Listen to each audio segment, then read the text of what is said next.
Welcome, friends. So good to see the families together, right? Babies, toddlers, children, teens, adults. Discarnate spirits who are majority. Who's the majority? The discarnates or us, the incarnates? You know how many of them are connected now to us? Hundreds. They are majority. You can read in the books and get to know why. And you know, when you enter a spiritist center, let's say any place, when we enter any place, our homes, who is in our home right now? The pets?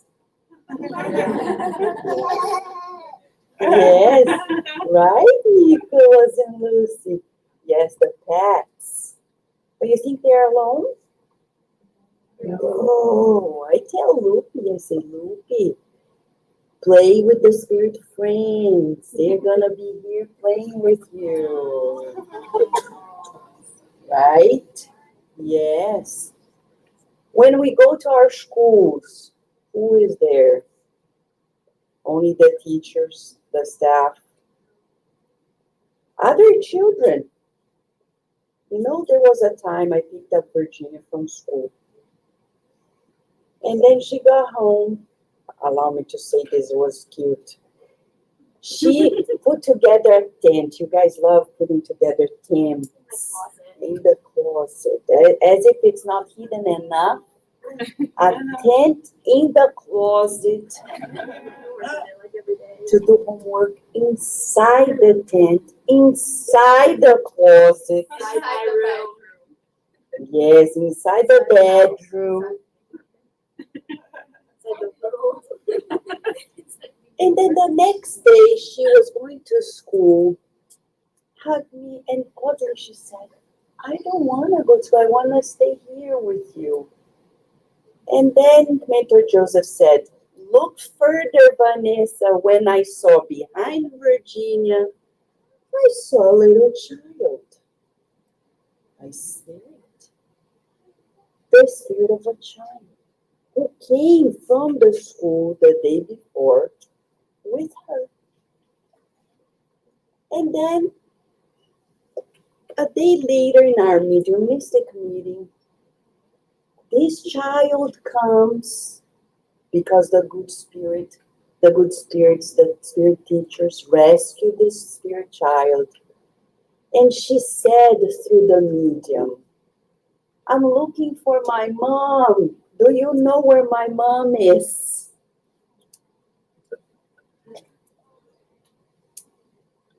And we talk to her, right? Saying, don't worry.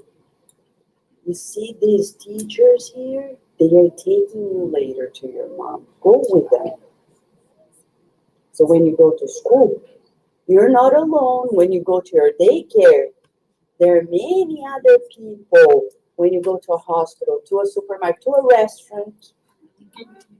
You know why you go to the mall and you feel like buying a lot? More than we should, the shopping is free. Because there are many spirits there also wandering. They're looking at the store saying, ooh, I would love that, but they can't buy it. But we can. And then they say, let's buy it. And then we buy what we don't need. Go home, but then we pay the bills. They don't pay the bills. We pay the bills. Huh? But what if we come to the Spiritist Center? Before we came, is there anybody here? Yes! Loving spirits. They are preparing for us. We're going to come. They're also helping those who are here in the spiritual part of it, helping, teaching, doing treatments. Spirits like Mei Mei. You've heard of Mei Mei? She used to be a wonderful teacher. She loves children. And she, in this center, has a team of educators helping us preparing the lesson plans. And today they prepared this special session and they have a special message for us. It was psychographed way back when through the medium Chico Xavier, and then immortalized in English. And if you go to Kardec Radio's YouTube, you can listen to this message and many more in a playlist named Enlightening Messages. So this is our message for the day. It's all about joy. The joy of this two-world connection. The joy of knowing that we are never alone. Are there times you feel alone? Like you're in school and like, or even at home, we feel alone, but we are never alone. And the joy of knowing that there are higher spirits always taking care of us at work, at schools, when we go to the urgent care, at the hospitals, in the streets, in the supermarket. Did you know that in the roads that we ride our cars, we drive our cars, and then there are spirits prepared to prevent accidents or to help when there are accidents? There are so many loving spirits. That joy of those who love us so dearly and prepared a space like this for us, the Spiritism Society of Virginia. 17 years that they have been taking care of all of us. Whether we are here physically or on the internet, or even those who already came here and departed, they're still taking care of them. So we're going to kickstart with their message, the message of joy. And I'm going to play here for all of us to feel it. The joy of this living moment. Guys, and you may sing it. Joy. Joy is the song of the hours when God caresses your passage through the world. Everywhere flowers bloom as smiles of nature, and the wind combs the field's hair with resting music. The water from the fountain is liquefied care in earth's heart, and the small golden grain of sand is a message of joy from the ground. Do not allow, therefore, that your difficulty transforms itself into numbing sadness for others. Even if everything appears to conspire against the happiness that you await, lift your eyes to the smiling face of life that envelops you, and bolster joy wherever you go. Bless and serve always, even among tears. The rose, although subjugated by thorns, still offers its perfume, and sunrise awaits generously for the night to finish in order to renew itself. Daily, in a party of love and light.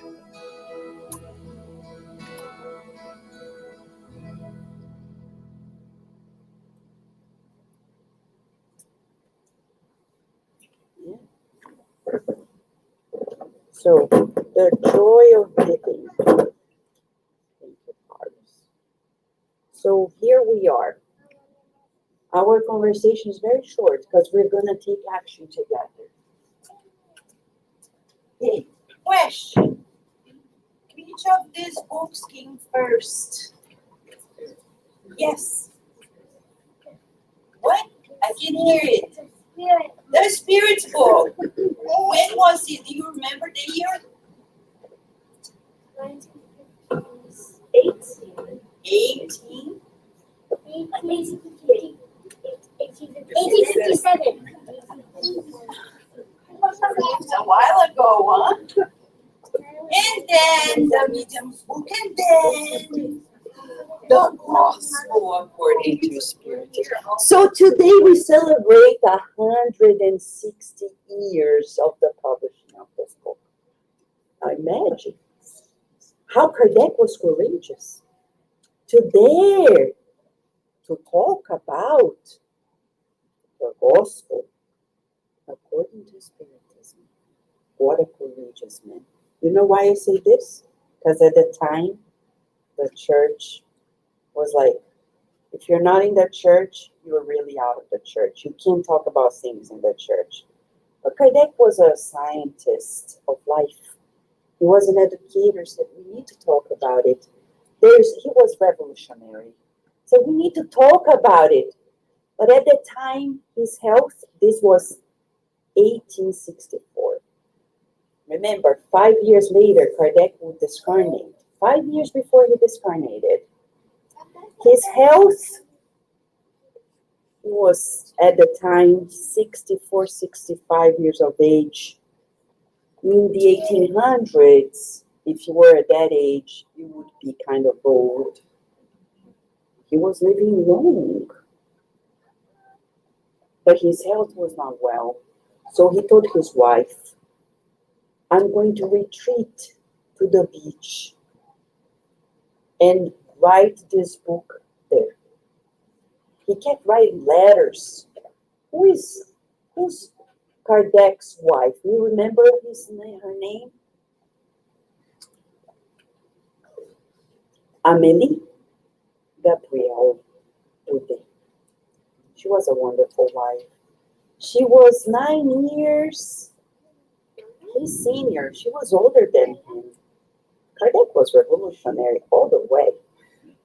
Getting married to older women, writing things that nobody dared to have the courage to do. And then he was writing letters about all that he was getting to know, all the messages from the spirits and how he was compiling it. And he says at the very beginning, faith without reasoning values nothing, is blind faith. For you and I don't believe in anything.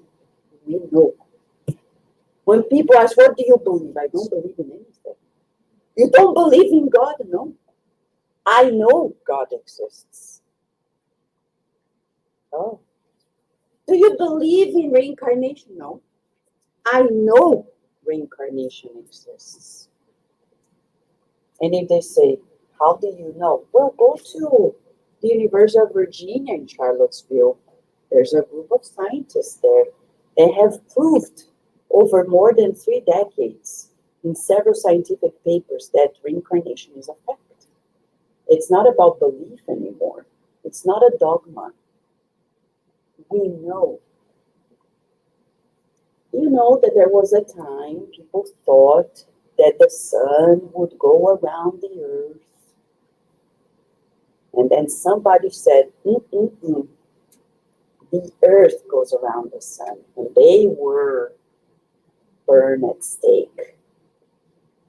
So it's all natural that it takes time for people to understand things. But you and I know that this is not belief. This is knowledge. And if people don't know, it's okay. If we know, we live what we know. And people look at us like, you're different. Yes, we are.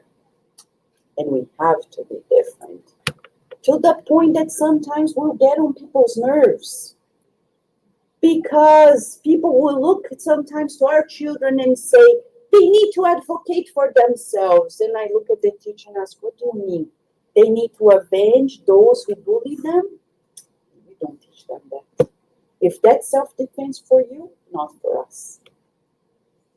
And they're like, you're weird. Yes, thank you very much. Jesus was weird too. For now. But let's talk about the pioneering love before we take our action. Because Jesus talked very little but took action all the time, right? This coming weekend, The Chosen Season 4 is going to be streamed for free in the app. And it's good to watch, to feel Jesus closest to us. At Jesus' time, you know how life was? You've studied ancient Rome? Everybody here? You did, Virginia? Did you, Sophia? Ancient Rome? You don't remember? Probably, no? It's only high school. Only high school? Oh, I said like the last quarter, yeah. Yeah, it's world history, So- so high school. Oh, really? Okay, I didn't know that. Okay. So, in ancient Rome, we love Rome. In ancient Rome, people were so progressive, but things were brutal. You know how it was? If you were rich, the gods love you. If you were poor, the gods don't love you because they believed in many gods. If you were beautiful, good for you because the gods love you. If you were not beautiful, that's how people felt. If you were healthy, good for you. The gods love you. They favor you. But if you were sick, you would be put aside. People would look down on you. Were there hospitals there? No. Were there schools there? No.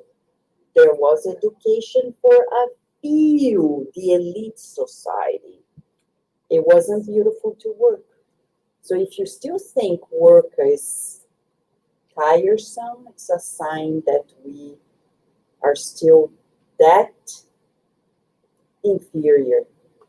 Because people thought that working wasn't beautiful. Until very recently, in the 20th century, when we started valuing work. Because before that, even at Kardec's time, work was for people who were of the lower socioeconomic levels. The higher you are, it's not beautiful to work. This is how behind we were. But then comes a man who says all the opposite. Jesus says, and it's here, Kardec republishes Jesus' words, especially in this chapter 5, which is the longest of this book. Blessed are the afflicted. And people are like, what? Come again? Blessed are those who are suffering. How am I blessed if I have an illness? How am I blessed if I am poor? How am I blessed if I don't have a family? And he's going to explain.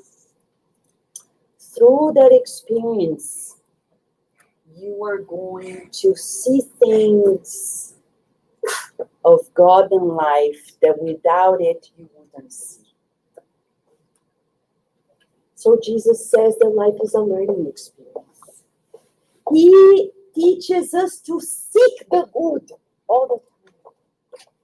And I'll wrap up with a story that happened at Jesus' time that few people know because it was reported in a book that Chico Xavier brought through his mediumship. He says that one time people were hearing that Jesus was the new king of a new kingdom. And people were like, what kingdom is that? And the very wealthy, the ones who had influence, they were like, where is this kingdom? If he's a king, if he's going to change the order of events, we need to be his friends. So famous, important people at the time came to his encounter and said, can we talk with you? So there was a time 3 men came to him and said, can we talk to you, Messiah? Since you're going to be the kingdom of the king of new kingdom, can we talk with you? And Jesus said, sure. Jesus always listened. And today he listens to us. If you want to talk to him, all you need to do is talk with him. Eyes open, eyes closed. We don't need to close our eyes to talk to Jesus. Unless we want to focus.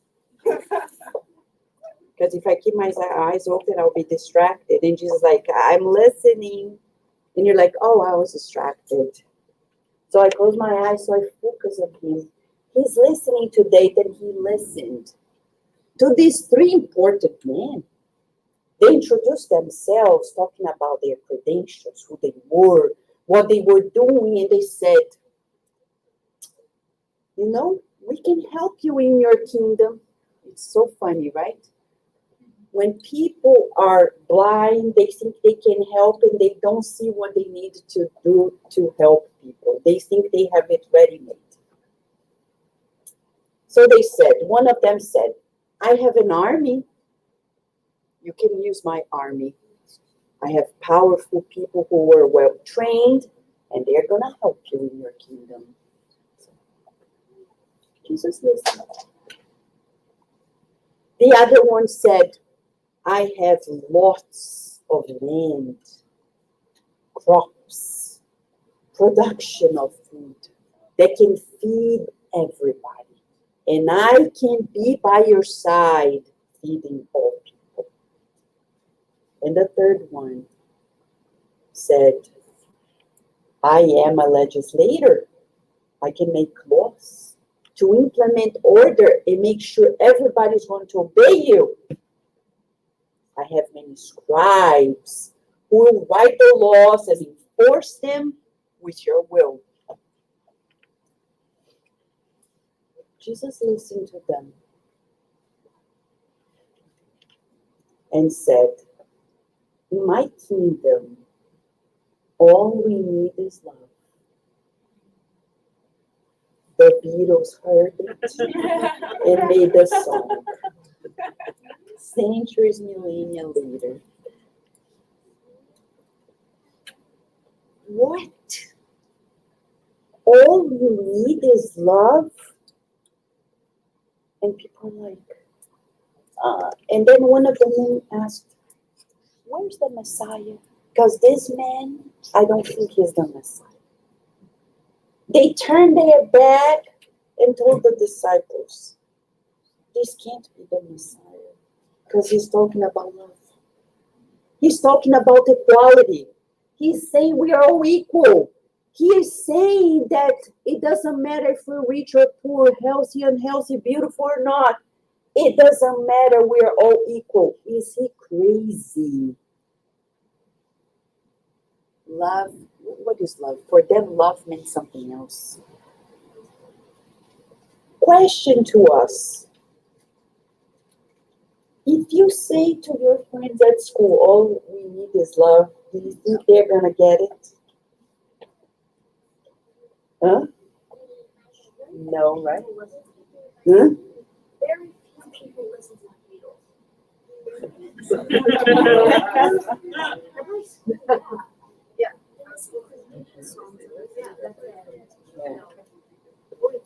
So, 2,000 years have passed, and we still think that we're going to be happy when we get that house, or that car, that degree, that husband or wife, or that child, or that grandchild, or that retiring home by the beach.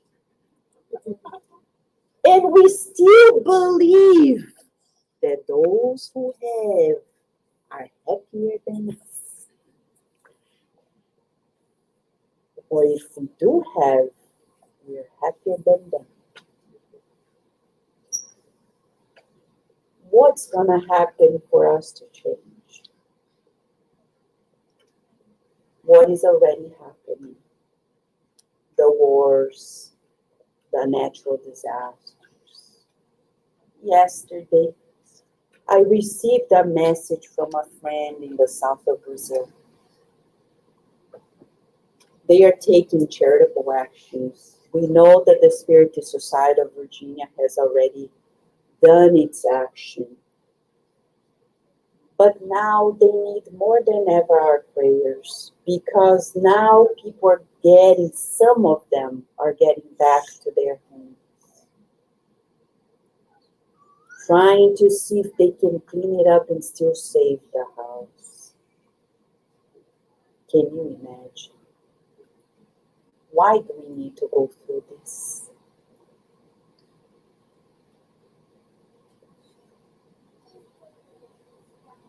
so we don't lose sight of why we're living. We cannot do what James, one of Jesus' disciples, did after Jesus' passing. Many people were suffering. Peter opened his house to help all the people who were suffering. But James was like, that's not for me. I'm not going to be around people who are suffering. I'm going to be fasting and praying by the top of the mountain waiting for Jesus to come back because he said he's going to come back. He was there for 40 days, not eating. And no, we don't die, Virginia. And we think we're going to die when we don't have a snack, right?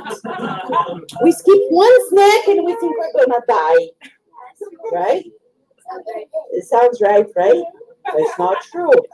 He was there fasting for 40 days, praying, waiting for Jesus. Jesus is so kind. At the end of the 40 days, he came by, had a meal with James. Talked with James. James was so joyful, like May's prayer. Oh, the joy of the hour. But then Jesus said, see you. And Jesus was leaving. And he's like, where are you going? Didn't you say you're going to come and stay? He said, I'm going to the valley of suffering. If you want to be with me, I have to be there. You want to come? James finally understood that to be with Jesus, that to walk his talk, we need to care for those who are suffering. This is his pioneering love that yet we don't understand, but we cherish at the Spiritism side of Virginia.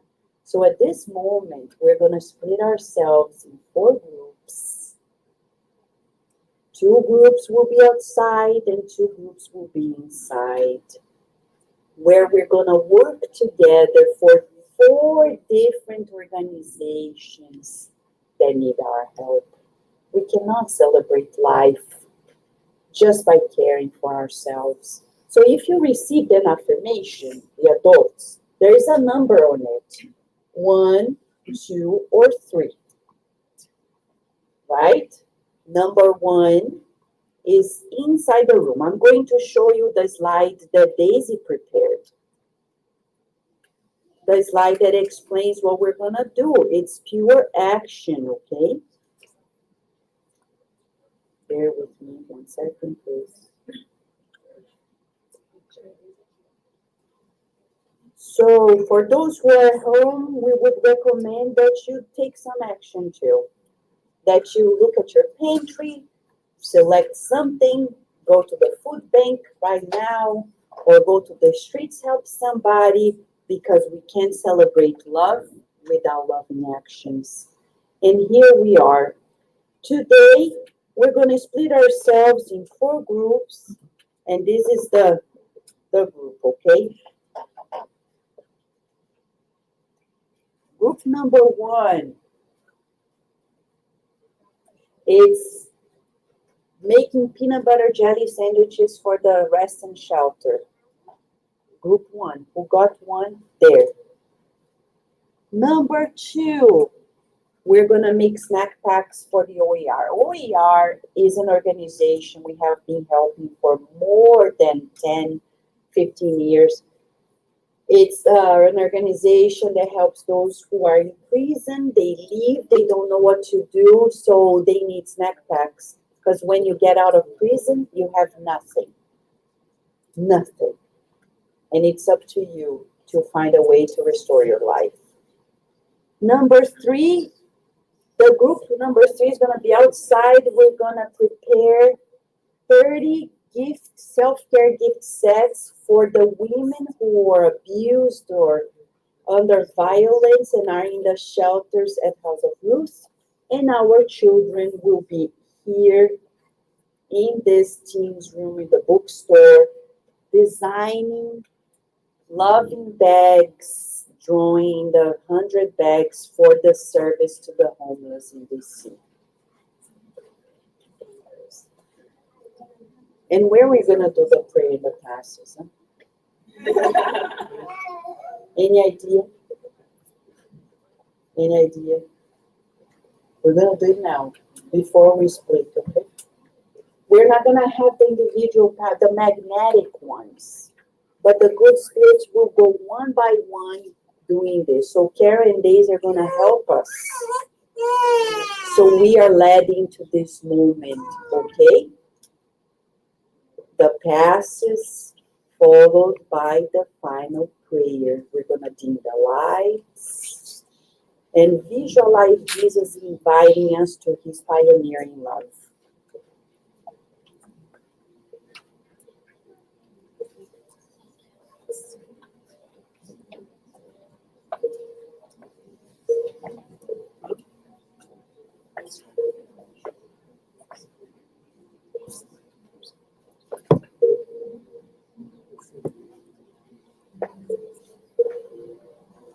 Let us now, beloved friends, immerse ourselves in the vibrations of love that surround us as we visualize the divine friend, the personification of unconditional love,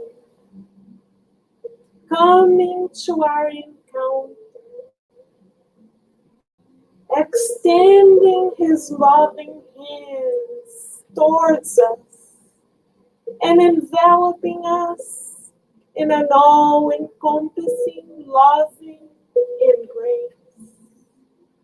As we immerse ourselves in the loving vibrations of our divine friend, we are able to feel molecules of love, hope, and joy of living, kindly transferring themselves from his loving heart to our own.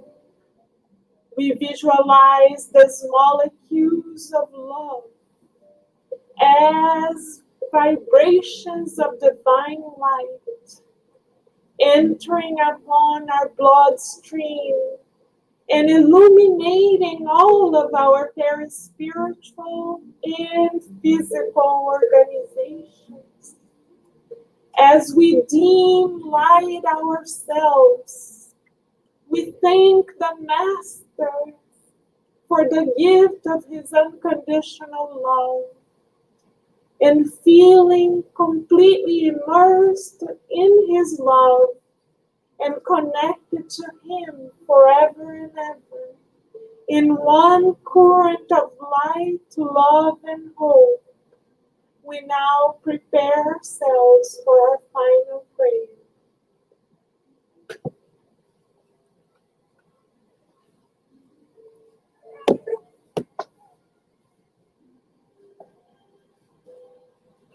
Feeling the presence of Master Jesus here with us.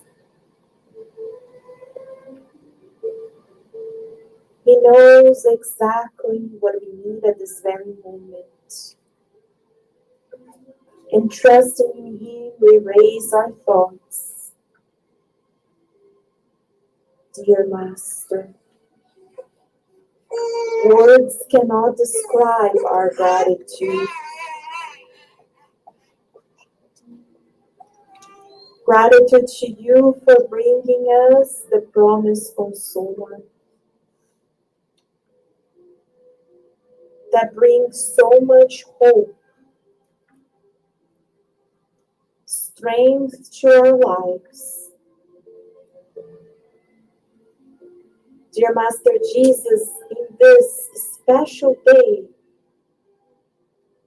we thank from the depths of our hearts our dear Allan Kardec, Amélie Baudet,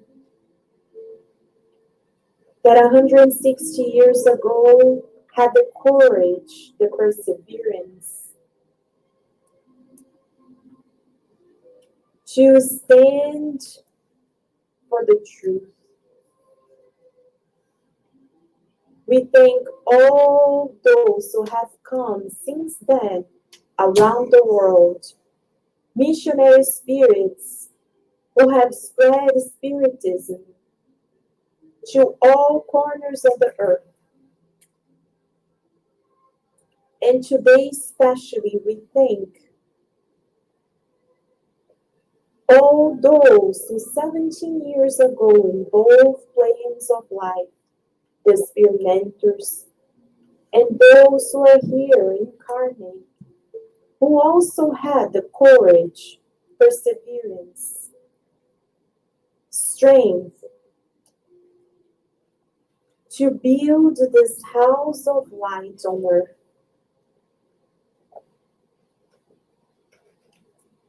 And that have persisted for 17 years.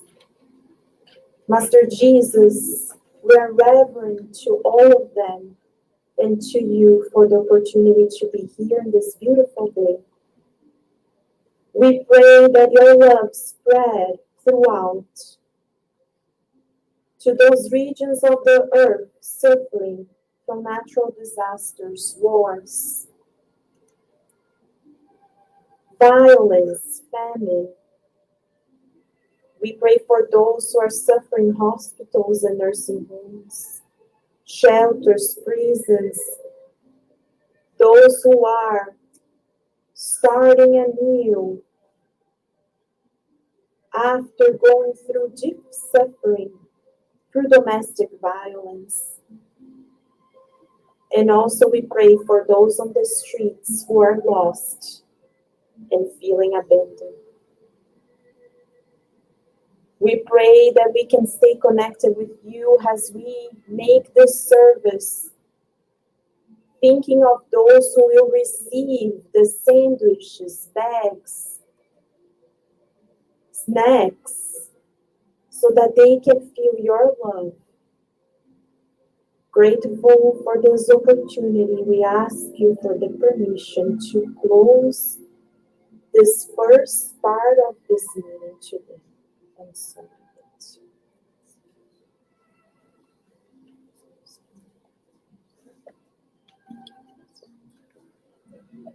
so, today we have prepared a special lunch. It's going to be brought by Olive Garden. And why is it important for us? Remember, Jesus, he had a meal. He was a human being. I know we are always on a diet, right? But today we hope you can just stretch a little and say, accommodate a little meal together with us. Because it's going to be a good time for us to know each other more, to get together, and to spend this time in this togetherness, okay? And if you haven't got the ticket, which is quite symbolic, we have the QR code, and then you present it to either Daisy, Felipe, or Camila, who are here in front, so you can get your bracelet, okay? Shall we go to our stations? Yes? And the water, of course, the most important. It's there, Virginia. Wait, we have the water. I think she was accusing me of tricking her.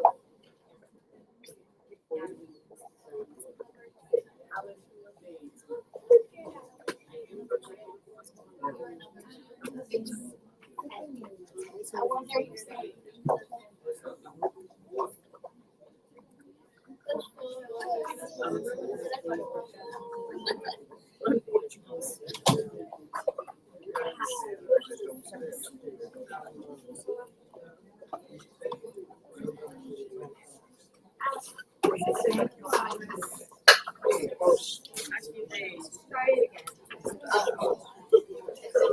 Miss Vanessa, could I do station 3? Or do I have to do station 1?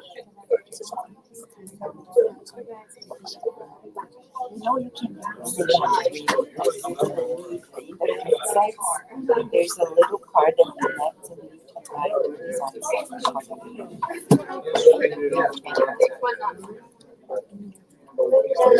é isso como a gente se divide, os trabalhadores. Fabiana is used to doing the peanut butter jelly, right?